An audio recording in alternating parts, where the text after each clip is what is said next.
जय श्री कृष्णा। श्रीमद् भागवत गीता में हम लोग 5वें अध्याय में प्रवेश कर चुके हैं, जिसमें 6 श्लोक तक सुन भी चुके हैं। 5वें अध्याय में अर्जुन प्रश्न करते हैं भगवान श्री कृष्ण से पहले ही श्लोक में कि कभी आप ज्ञान कर्म मार्ग की प्रशंसा करते हैं और कभी आप निष्काम कर्म मार्ग की प्रशंसा करते हैं।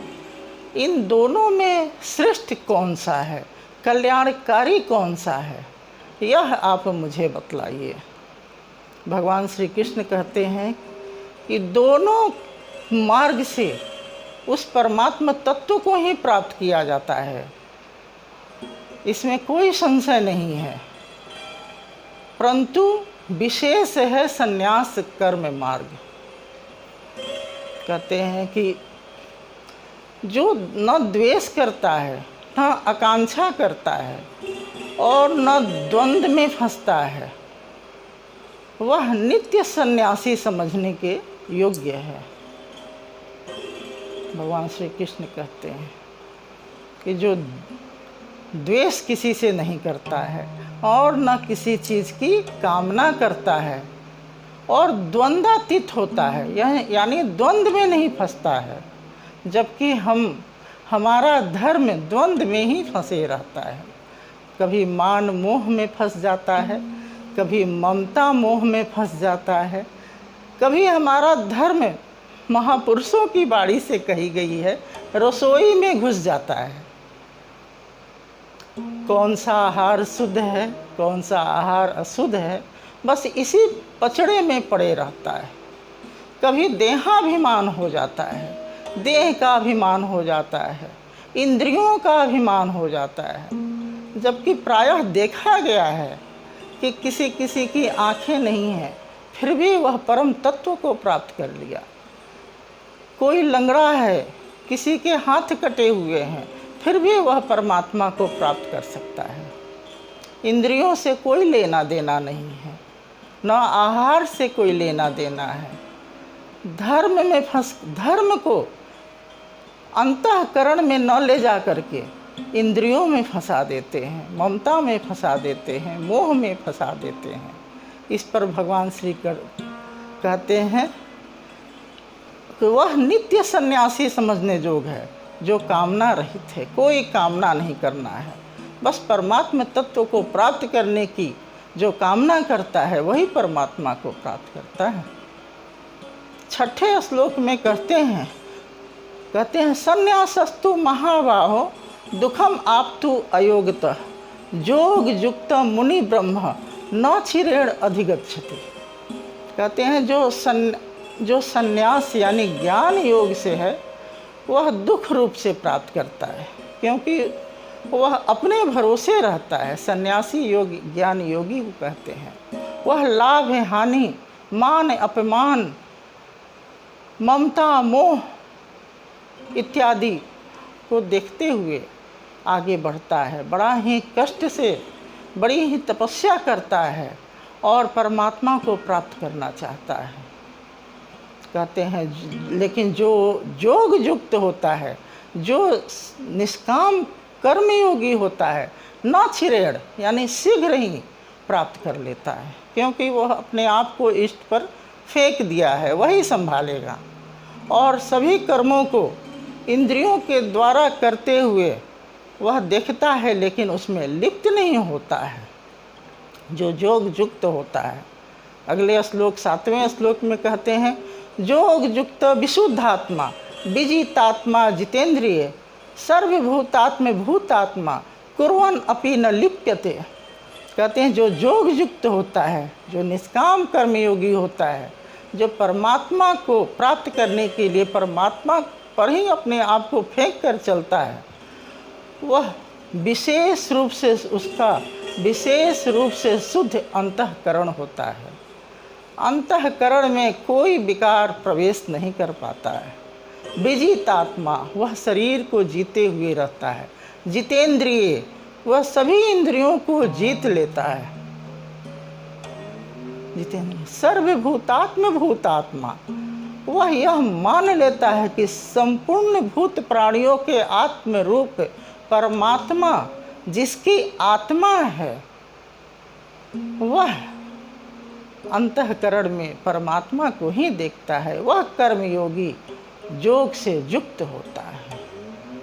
वह मान लेता है, क्या मान लेता है? कहते हैं नैव किंचित करोमि इति युक्त मन्येत तत्वितः पश्यन् श्रवण अस्पृशन जघरन असरन गच्छन स्वपन श्वसन प्रलपन विसर्जनम उन्मिषम निमिषमपि इंद्रियाणि इंद्रियार्थेषु वर्तते इति धारयन्। ये 2 श्लोक हैं। कहते हैं नैव किंचित करोमि, वह मान लेता है कि मैं कुछ भी नहीं करता हूँ। इंद्रियों में बरत रही हैं, अपने अपने अर्थों में इंद्रियां अपना अपना कार्य कर रही हैं।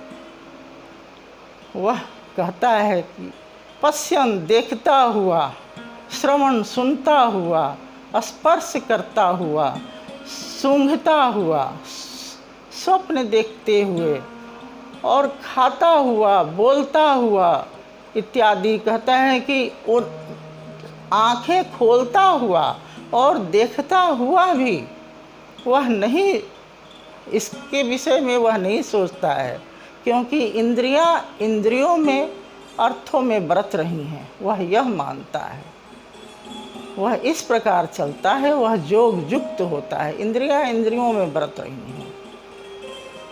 इस पर एक उदाहरण देते हैं। ब्रह्माणि आधाय कर्माणि संगम त्यक्त्वा करोति यः लिप्यते न स पापेन पद्य पत्र इव अम्भसा। कहते हैं जो परमात्मा में स्थित हो गया है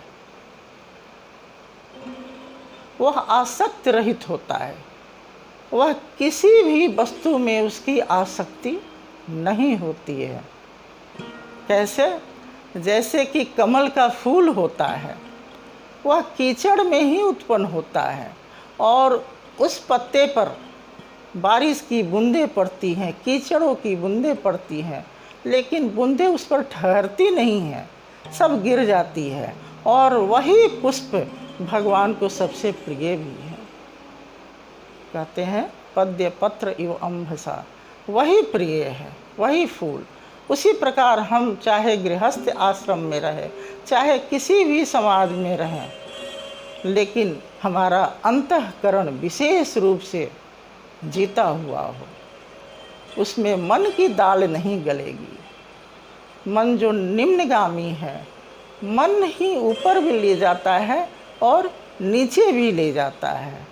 तो मन जो गवर्नर है उसे सावधानी से बस अंतःकरण में राम रमण कर रहा है, उसी में लगा देना है। यही मानकर वह योग युक्त जो होता है सो चलता है। इस तरह से अगला श्लोक कहते हैं कायेन मनसा बुद्धया केवलः इंद्रियः अपि योगिनः कर्म कुर्वन्ति संगम त्यक्त्वा आत्मशुद्धये। कहते हैं कि केवल आत्मशुद्धि के लिए वह कर्म करता है। वह शरीर मन बुद्धि जो कुछ भी होता है उन इंद्रियों को अपने अपने अर्थों में बरतने के लिए छोड़ देता है, और जो कुछ भी कर्म करता है वह शुद्ध अंतःकरण में उस परमात्मा के लिए करता है, क्योंकि वह तत्ववित्त है, वह परमात्मा में स्थित है, वह परमात्मा को जान गया है। उसे सन्यास कहते हैं, वह सन्यासी है। यह स नित्य सन्यासी, यह न द्वेष्टि न कांक्षति, न द्वेष करता है न आकांक्षा करता है, वह नित्य सन्यासी मानने योग्य है, वह सन्यासी है। कहते हैं युक्त कर्म फला त्यक्त्वा शांति आप्नोति नैष्ठिकम अयुक्तः काम कारेण फलः सक्ते निबध्यते। कहते हैं जो युक्त होता है वह शांति के लिए शांति आप्नोति नैष्ठिकम, वह शांति प्राप्त करने के लिए अपने अंतःकरण में ही रमण करता है। और अयुक्त जो सांसारी बंधनों में बंधा हुआ है, जो कर्मों को करता तो है लेकिन संसारी बंधन में बंध कर, कर्म के फल में बंध कर कर्म फल में ही बंध जाता है, और इसलिए वह परमात्म तत्व को शीघ्र ही प्राप्त नहीं कर सकता है। अयुक्त काम कारेण, कामनाओं के फल से बंध जाता है, इसलिए वह नहीं प्राप्त कर सकता है। श्रीमद् भागवत गीता परा ज्ञान है, परमात्मा को अपने स्वरूप को प्राप्त करने के लिए ज्ञान है, क्योंकि मनुष्य मात्र ही अपने स्वरूप को प्राप्त कर सकता है, क्योंकि सभी योनियों में श्रेष्ठ है। इस बात को बार बार मंथन करते हुए जो मनुष्य अपने आप को जागृत करता है, वह अपने स्वरूप को प्राप्त कर लेता है। हरि ओम तत्सत, हरि ओम तत्सत, हरि ओम तत्सत।